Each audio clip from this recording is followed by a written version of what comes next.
Revista de Medio Oriente, una semana más aquí en Radio Sefarad y como siempre con Masha Gabriel. Hola Masha, ¿qué tal? Muy bien, Jordi, ¿cómo estáis vosotros? Bien, muy contentos de recibirte para hablar, como siempre, de medios de comunicación y hoy vamos a hablar de uno muy conocido en todo el mundo, creo yo.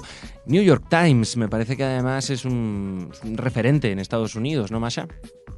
Sí, el New York Times. El New York Times es uno de los medios más influyentes. Es un medio que representa tal vez un electorado más bien liberal, digamos, en términos europeos sería más tendente a la izquierda.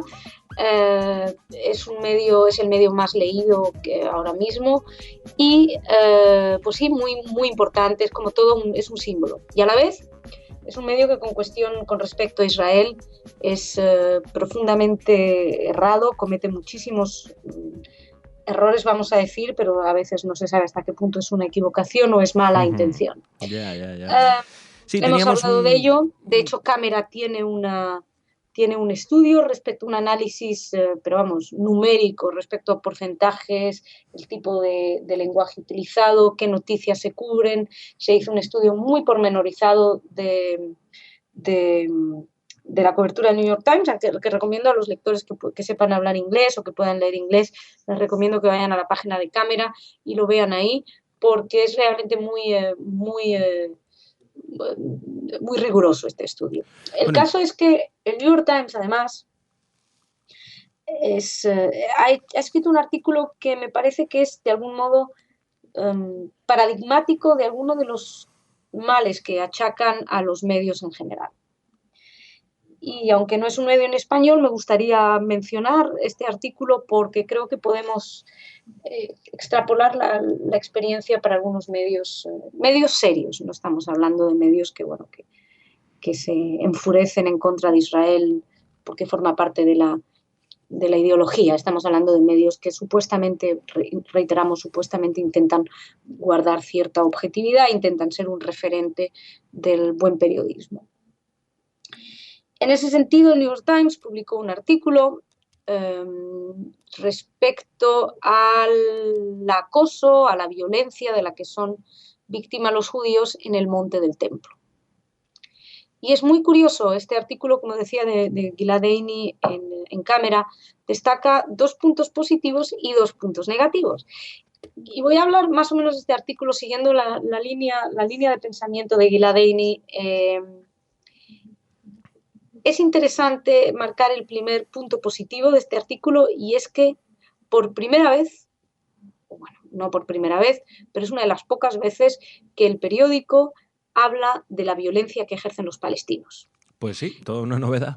Exacto, porque el New York Times, y en este sentido es cuando digo que es extrapolable a los medios hispanos, tienden a esconder o intentan no adentrarse demasiado en las partes más feas de la sociedad palestina.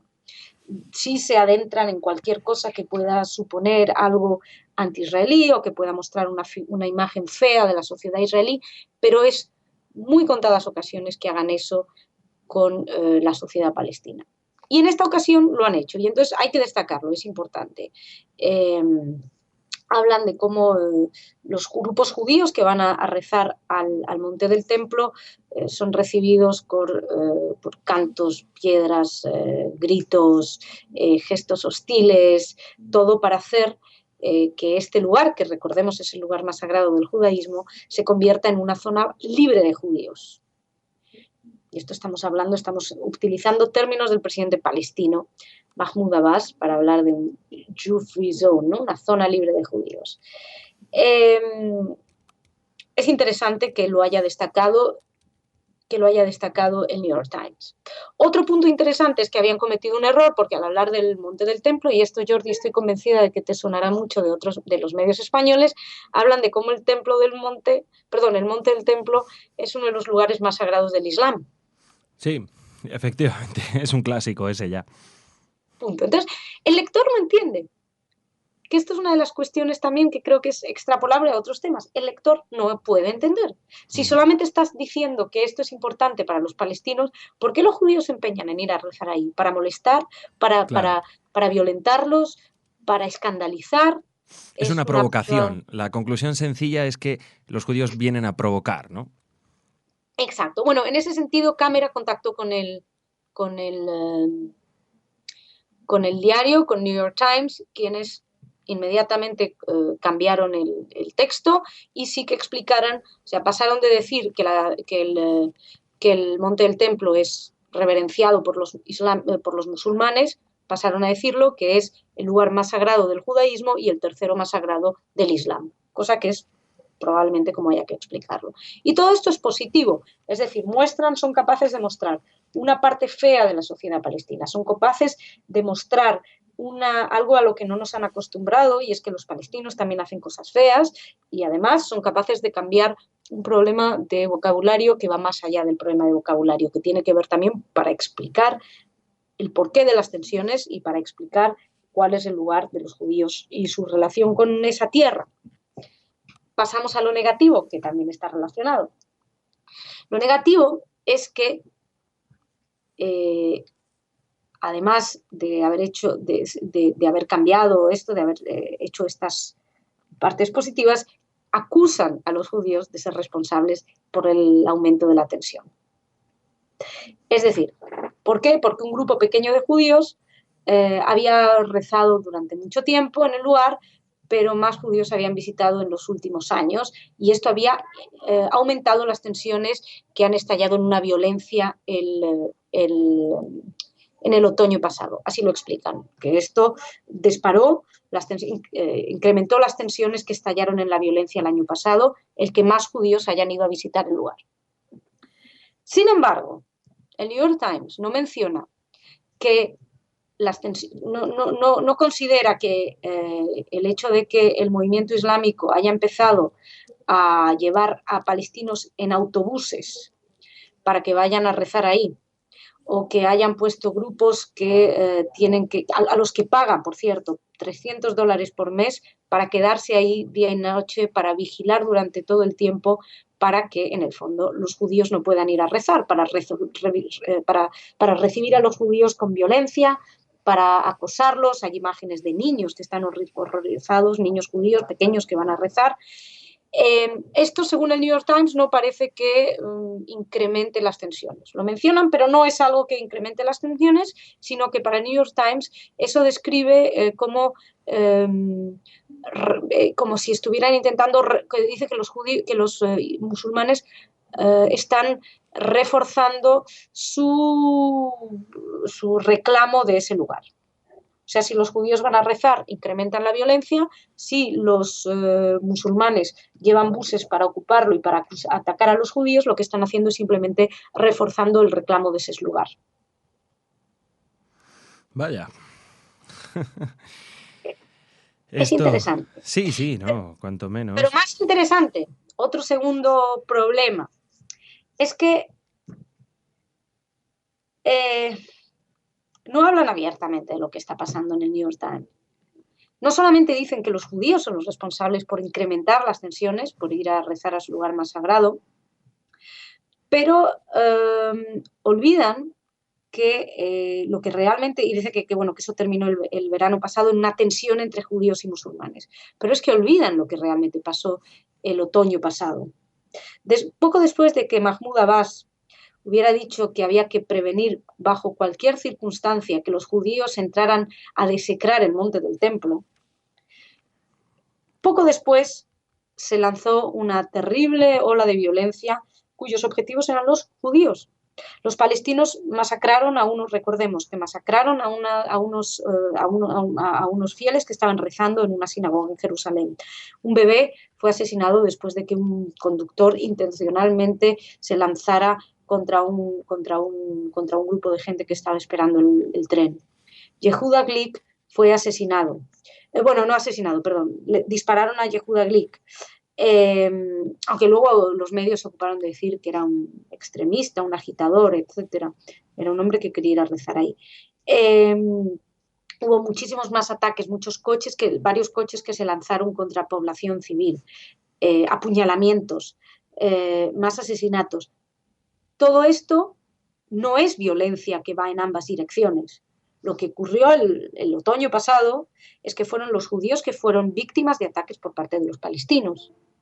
Sin embargo, el New York Times lo deja en una especie de como una especie de estallido de violencia, algo que fue en todas las circunstancias y en todas las direcciones. Y además de una manera, perdona Masha, espontánea, ¿no? Cuando tú nos has contado que es verdad y que se puede comprobar que ahí está orquestado desde la Autoridad Nacional Palestina. Esto no es un movimiento espontáneo, no ha nacido de las gentes. Yo no diría que está orquestado en el sentido de que llegan unos pensadores de la Autoridad Palestina y dicen: usted tiene que lanzarse contra este coche, usted tiene que hacer tal. No funciona así. Lo que funciona es que hay un lenguaje de odio que está constantemente lanzado, influenciado. Y cuando el presidente palestino sale a decir que hay que evitar bajo cualquier circunstancia, by any means, que los judíos entren y desecren el Templo del Monte, está dando carta abierta para que todo ese odio que se está inoculando desde que son chiquitos, ya hemos hablado aquí de los programas de televisión para los niños, etcétera, todo esto salga a la luz. Claro. Entonces... sí, quizá orquestado es demasiado fuerte el término, pero desde luego sí que hay... Bueno, hay incitación al odio. Se aviva, es ¿no? algo que los medios no están hablando y que es clave. Es clave para entender lo que está pasando. Es clave para comprender por qué no se puede llegar a un acuerdo. Claro. Es más clave, por ejemplo, que el tema de los asentamientos, ¿no? Que es uno de los clichés frecuentes en la prensa, ¿no? Parece. Bueno, en la prensa o incluso en el propio Ban Ki-moon. Hace poco... prensa, en la ONU, en parte de la propia sociedad israelí, obviamente en la opinión pública generalizada. No se trata de defender los asentamientos ni de atacarlos, etcétera. Pero se trata de explicar que el asentamiento es una consecuencia de las guerras, no es la causa. Recordemos que en el 48 no hay ningún asentamiento.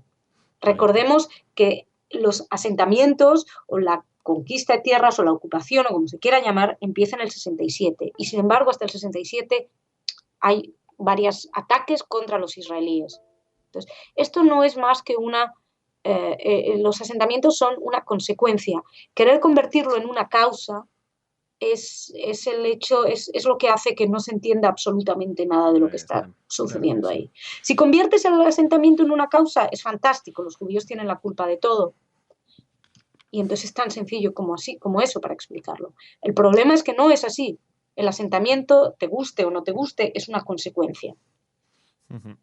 Entonces, a partir de ahí tienes que irte un poquito más a las causas.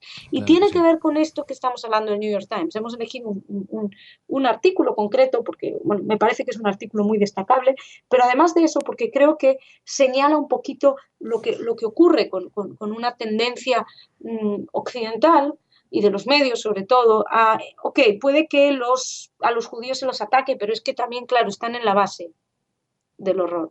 No, hay que tener cuidado con cómo se están dando las noticias. Es importante destacar que el Monte del Templo es el lugar más sagrado del judaísmo. Es muy importante, porque si no, no puedes entenderlo, sobre todo si explicas que es un lugar sagrado para el Islam. Y si vas a hablar de violencia, explica quién está ejerciendo la violencia contra quién. Si hablas de violencia en el civil, explica quién está ejerciendo esa violencia contra quién. Pues nada más, está muy claro la idea. La idea es, de alguna manera exigir, y no me parece exagerado ese término, a los medios de comunicación que ofrezcan una información clara para que el lector entienda lo que suceda, como tú dices, porque si no es confuso, pero además puede ser pernicioso. Es decir, de alguna manera, claro, la gente no solo puede llegar a no entenderlo o decir, bueno, no lo entiendo, como directamente llegar a pensar, claro, es que los judíos son los culpables de todo lo que está sucediendo, ¿no? Entonces, para que no lleguemos a ese punto, hay que explicarlo bien. Y como dices, medios como New York Times, con la tirada que tienen, con el prestigio que tienen, se lo podemos exigir. Es simplemente eso, ¿verdad, Masha? Creo que sí. Somos los consumidores de la información. Tenemos derecho a exigir una información lo más profesional posible. Para opinión, ya cada uno que vaya a leer lo que quiera. Bueno, sí, pero con todos los datos en la mano. Es lo que siempre decimos, hay que hacerlo, pero con toda la información. Bueno, pues nada, muchísimas gracias, Masha. Incluimos los links, los enlaces a estos artículos, tanto el de New York Times como el de vuestros compañeros de cámara para nuestros lectores, oyentes en inglés. Así que nada, muchísimas gracias, Masha, una vez más por tu análisis y confiamos en escucharte la semana que viene. Un abrazo muy grande, chicos.